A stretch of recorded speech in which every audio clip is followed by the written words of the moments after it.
Alright, so now that you have your weights for all your lifts, it's time to actually start running the program. Your first week is going to be very easy. It's the first week. If you did this correctly, the lift should be very easy. You should get through the program with no problem. Just remember to have a notebook and write down all your numbers, and also make notes of anything, how anything feels, if something's a little bit harder than you thought, easier than you thought. Maybe you found that you don't understand a movement correctly. Just make notes of everything. Second week is going to be the first week that we're actually going to implement progressive overload. So for your number lifts, these are the big lifts. What you're going to do is you're going to add about 5 pounds to every upper body movement. You're going to add 10 pounds to every lower body movement. So my first weight for the bench press, I was going to start at 245. So the first week, I'm going to do the bench press of 5x5 with 245 pounds. Assuming that's easy, which it should be, the second week, I'm going to add 5 pounds to that. And so the second week, I'm going to do 250 pounds, 5x5. With the deadlift is a lower body movement. I decided I was going to start my first week with 365 pounds. So the first week, I'm going to do a 5x5 with 365 pounds. And then the second week, I'm going to add 10 pounds. So I'm going to do a 5x5 with 375 pounds. And you're going to do this with all of your letter lifts. You're going to be adding weight. Second week, third week, fourth week. Now the letter lifts, these are going to work a little bit different. Instead of adding weight, we're going to add reps.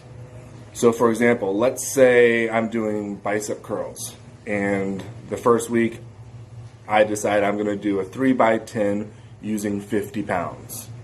Week 2, I'm not going to increase the weight, I'm going to increase the reps. So I'm going to do a 3x11 with 50 pounds.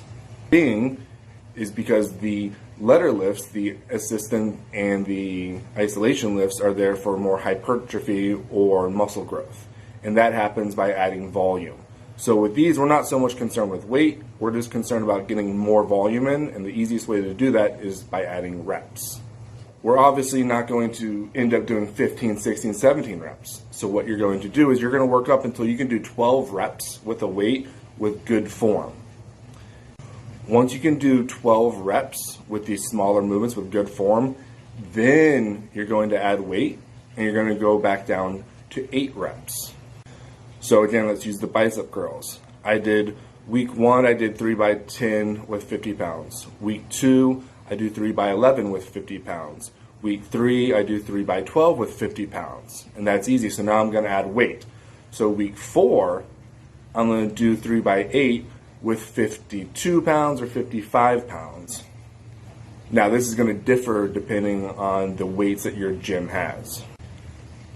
I always prefer going as small as you can. So if you have a nice gym and they have 0.5 or 1 pound increments, use those. However, most gyms don't have that. So what you're going to do is you're going to use the lowest weight possible. And so this is how the program is going to run. And you should be able to run it like this for quite a while with no hiccups. Just keep adding weight every week to the number lifts, and for the letter lifts, you're going to be adding reps until you can do 12 reps, and then you're going to add a small amount of weight. And here's the thing, you can only use so this type of building is called linear. It's just very even and straight all the way across. We can only implement this type of progressive overload for so much time until we hit a weight where it's too heavy. And so again, I'm going to reiterate. Now once you do hit a plateau, then you have to start using some tricks, and you have to start manipulating your variables. Obviously, you can still grow using these other methods. However, doing this linear is very, very simple. And you want to try to be able to do this for as long as possible. And the best way to do that is use smaller jumps. Don't jump into a program and be too eager to lift a lot of weight too fast. Because what's going to happen is you're going to lift too much and you're going to burn out. And if you only add 2 pounds to your bench press every week in a year, that's going to accumulate to 104 pounds. And so you can only do that for so long, right? You're not going to add 100 pounds to your bench press for 4, 5, 6 years and you're benching 700, but that doesn't happen.